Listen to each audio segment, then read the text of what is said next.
ఏంటి డాక్టర్, ఏమీ అర్థం కావట్లేదు. ప్రపంచానికి తెలియని ప్రపంచంలోనే అత్యంత ఘోరమైన శిక్షల్లో ఇది ఒకటి. ఈ గంటని ఎన్నో లోహాలతో కలిపి చేశారు.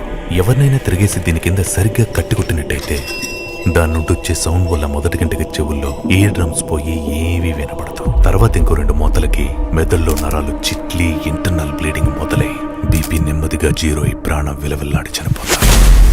మరి కట్టి కొట్టడానికి ఇంతమంది ఎందుకు సార్? నాకు అది అర్థం కావట్లేదు. ఎప్పుడు అక్కడ కట్టి ఉన్నవాడు చనిపోయాడో లేదో అని నిర్ధారించుకోవడానికి నేను ఒక్కనే వచ్చేవాడిని.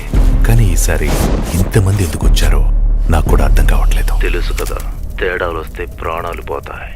ఫోటోలన్నీ సరిగ్గా రావాలి. 1కి 10 సార్లు జాగ్రత్తగా చూసుకో. ఆ పనులు ఉన్నాను సార్, నాకు వదిలేండి.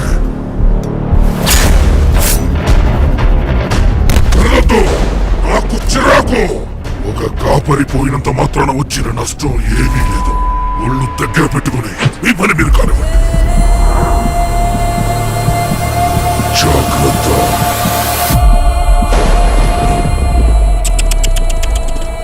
కాబోలో ఎందుకు?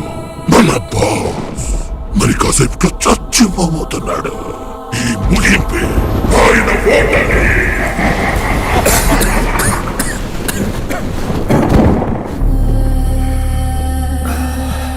జీవితంలో ఓటమి నొప్పుకున్న క్షణమే నిజమైన ఓటమి.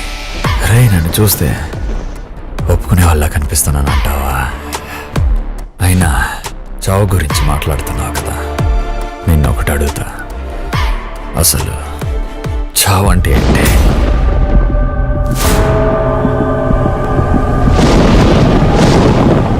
అది నీకు చావకుండానే ఎలా తెలుస్తుంది? త్వరలోనే తెలుసుకుంటా, ప్రామిస్. బాస్ అంటున్నారు, మరి కిందున్నోడు శిక్ష చేయడం ఏంటన్నా? ఎందుకంటే సంస్థ యొక్క నియమాలు అందరికంటే పైనున్నాయి. ఇంతకీ ఎవరన్నా ఆయన? ఒక జంతువు బలం అది కొరికినప్పుడు ఉత్పత్తి అయ్యే శక్తిని బట్టి నిర్ధారించబడతాది.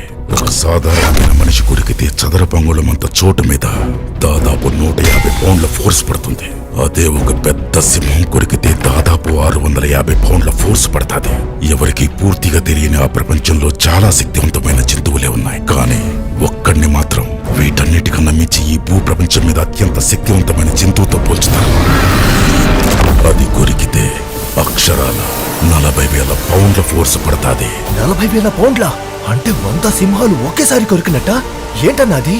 దాని పేరే మెగా లోడాన్.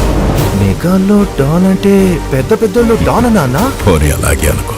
ఈ కథ రాక్షసులతో నిండిన సముద్రాన్ని కుదిపేసి రాజైన మనిషిది. అతని